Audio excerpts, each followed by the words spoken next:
ഇദ്ദേഹത്തോട് എങ്ങനെയാണ് സംവാദം നടത്തുന്നത്? ഫേസ്ബുക്കിൽ ചോദിക്കുന്ന ചോദ്യത്തിന് മറുപടിയില്ലല്ലോ. അദ്ദേഹം ഒരു ആരോപണം ഉന്നയിച്ചാൽ നമ്മൾ മറുപടി കൊടുത്താൽ പിന്നെ കണ്ടം വഴി ഓടുകയെന്നൊന്നും ഞാൻ പറയുന്നില്ല, അതൊക്കെ സോഷ്യൽ മീഡിയയിലെ ഭാഷയാണ്. പക്ഷേ പിന്നെ അതിനെപ്പറ്റി ഒരു പിടിയില്ല.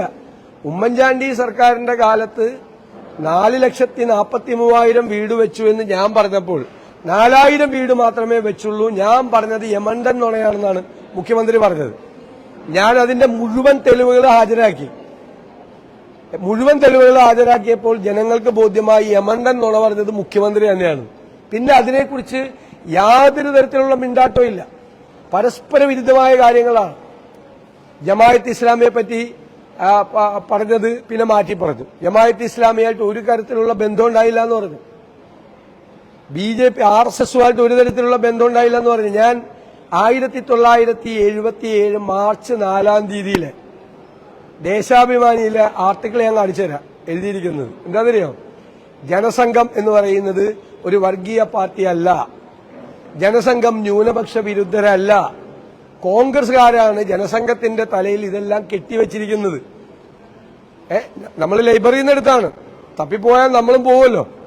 ആ കാലഘട്ടത്തിലാണ്, അതായത് ജനസംഘം എന്ന് പറയുന്നത് ഒരു വർഗീയ പാർട്ടി അല്ലെന്നും അവർക്ക് വർഗീയതയില്ലെന്നും ന്യൂനപക്ഷ വിരുദ്ധരല്ലെന്നും ഇതെല്ലാം കോൺഗ്രസ്സുകാർ മനഃപൂർവ്വം പറഞ്ഞ് അവരുടെ തലയിൽ കെട്ടിവെച്ചതാണെന്നും ലേഖനമാണ് എഡിറ്റോറിയൽ പേജിൽ ദേശാഭിമാനിയിൽ.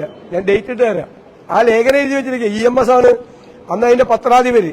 അപ്പൊ ജനസംഘത്തെ വെള്ളപൂശി കൊടുത്ത പാർട്ടിയാണ് CPM. എന്നിട്ട് അവരുടെ പിന്തുണയോടുകൂടി ജയിച്ചു വന്ന ആളാണ് ഈ RSSന്റെ പിന്തുണയോടുകൂടി. എന്നിട്ട് നമ്മളെ ഇപ്പോൾ മതേതരത്വത്തിന് ക്ലാസ് എടുക്കാൻ വേണ്ടിയിട്ട് നമുക്ക് വരികയാണ് അദ്ദേഹം. ഇതെല്ലാം ഇവരുടെ ചരിത്രം ഇതാണ്. ഇപ്പൊ വെൽഫെയർ പാർട്ടി നമ്മളെ പിന്തുണച്ചപ്പോൾ ബഹളമുണ്ടാക്കിയ CPM ഇപ്പൊ PDPയും SDPയും പിന്തുണച്ചപ്പോ എന്താ പറയുന്നത്? ഞങ്ങളെ പിന്തുണച്ച് ഞങ്ങൾക്ക് എന്ത് ചെയ്യാൻ പറ്റുമെന്ന്. എന്തൊരു ഇരട്ടത്താപ്പാണ്, എന്തൊരു കാപട്യമാണ്. അതാണിപ്പോ വെളിവായിരിക്കുന്നത് മുഖ്യമന്ത്രിയുടെ. അതുകൊണ്ടാണ് മുഖ്യമന്ത്രി സംവാദത്തിന് വരാത്തത്. സംവാദത്തിനൊന്നും ഞാൻ ഇതൊക്കെ ചോദിക്കുന്ന അദ്ദേഹത്തിന് നന്നായിട്ട് അറിയാം. അപ്പോൾ സംവാദം പിറ്റേ ദിവസം ഫേസ്ബുക്കിൽ വേറെന്തെങ്കിലും പറഞ്ഞാൽ പോരല്ലോ. നേരിട്ടുള്ള സംവാദമാകുമ്പോൾ അത് അപ്പം തന്നെ മറുപടി പറയണ്ടേ? ഞാൻ സംവാദത്തിന് റെഡിയായത് അദ്ദേഹം പറയുന്ന മുഴുവൻ കാര്യങ്ങളും പൊളിച്ചടുക്കി കൊടുക്കാൻ പറ്റുമെന്ന് എനിക്ക് ഉത്തമ വിശ്വാസം ഉള്ളതുകൊണ്ടാണ്, ആത്മവിശ്വാസം ഉള്ളതുകൊണ്ടാണ് ഞാൻ അദ്ദേഹത്തെ നേരിട്ട് സംവാദത്തിന് തയ്യാറാണെന്ന് പറഞ്ഞത്. ഫേസ്ബുക്കിലുള്ള സംവാദത്തിന്റെ കുഴപ്പം അപ്പൊ ചോദിക്കുന്ന ചോദ്യമല്ല പിറ്റേ ദിവസം മറുപടി പറയണത്. പിറ്റേ ദിവസം ഫേസ്ബുക്കിൽ വേറെ ഏതോ വിഷയമാണ് എടുത്തത്. എല്ലാത്തിനും മറുപടി പറയാൻ ഞങ്ങൾ തയ്യാറാണ്. ഞങ്ങൾ പറയുന്ന കാര്യങ്ങൾക്ക് യുക്തിഭദ്രതയുണ്ട്, ഞങ്ങളെ കയ്യിൽ ഡേറ്റയുണ്ട്, ഞങ്ങളത് പറയുന്ന കാര്യങ്ങൾ പ്രൂവ് ചെയ്യാൻ പറ്റും നമുക്ക്. ഞാൻ പറഞ്ഞല്ലോ 4,43,000 വീടെന്ന് ഞാൻ അന്തരീക്ഷത്തിൽ നിന്ന് എടുത്തിട്ടുള്ള ഒരു കണക്ക് പറഞ്ഞല്ലോ. അത് നിയമസഭയിൽ ഞങ്ങൾ ചോദിച്ച ചോദ്യങ്ങൾക്ക് ഉത്തരം തന്നതും പ്ലാനിംഗ് ബോർഡിന്റെ റിപ്പോർട്ടും അടക്കം തന്ന സാധനങ്ങളാണ് ഇതെല്ലാം. അപ്പൊ ഇവരുടെ ചരിത്രം ഇതാണ്. ഇവരാരുമായിട്ടും കൂട്ടുകൂടും. പറയല്ലോ 4 വോട്ടിന് വേണ്ടി രാഷ്ട്രീയ ചെറ്റത്തരം കാണിക്കില്ല എന്ന് പറഞ്ഞല്ലോ.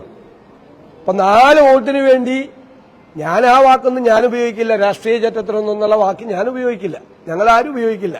പക്ഷെ 4 വോട്ടിന് വേണ്ടി RSSുമായിട്ട് കൂടാം, 4 വോട്ടിന് വേണ്ടി ജമാഅത്ത് ഇസ്ലാമിയായിട്ട് കൂടാം, 4 വോട്ടിന് വേണ്ടി SDP ആയിട്ട് കൂടാം, 4 വോട്ടിന് വേണ്ടി PDP ആയിട്ട് കൂടാം. ഇതെല്ലാം തെളിയിച്ച പാർട്ടിയാണ് CPM. എന്നിട്ട് നമ്മളോട് പറയാണ് വികസനത്തെക്കുറിച്ച് ചർച്ച ചെയ്യുന്നില്ല. ഞങ്ങൾ തയ്യാറാണെന്നേ. നിങ്ങൾ വികസനത്തെക്കുറിച്ച് ചർച്ച ചെയ്യേ. വിഴിഞ്ഞം തുറമുഖം തൊട്ട് തുടങ്ങാം. നിങ്ങൾക്ക് എന്ത് പങ്കാണുള്ളത് വിഴിഞ്ഞം തുറമുഖത്തിൽ? വിഴിഞ്ഞം തുറമുഖത്തിന്റെ എഗ്രിമെന്റിൽ ഉമ്മൻചാണ്ടി കൊണ്ടുവന്നതാണ് വിഴിഞ്ഞം തുറമുഖം. അപ്പൊ 6,000 കോടി രൂപയുടെ റിയൽ എസ്റ്റേറ്റ് ആണെന്നും തട്ടിപ്പാണെന്നും കടൽ കൊള്ളയാണെന്നും പ്രചരണം നടത്തിയ ആളുകളാണ് ഇപ്പൊ അതിന്റെ ക്രെഡിറ്റ് എടുക്കുന്നത്. ആ എഗ്രിമെന്റിന്റെ അകത്ത് ഗവൺമെന്റ് ചെയ്യേണ്ട കാര്യങ്ങൾ പറയുന്നുണ്ട്.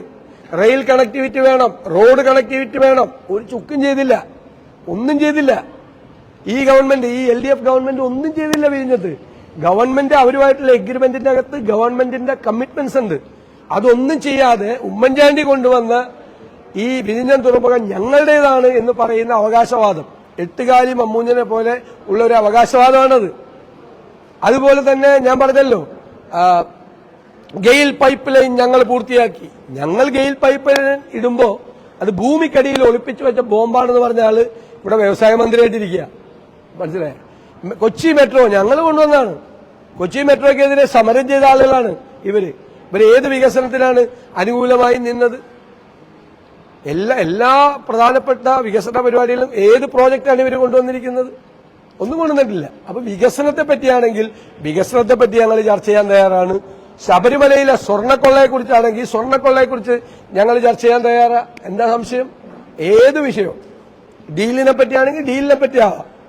ഇപ്പൊ എല്ലാവരുമായിട്ട് ഡീലാണ്. എങ്ങനെയെങ്കിലും ഏതെങ്കിലും 4 വോട്ട് കിട്ടാൻ വേണ്ടി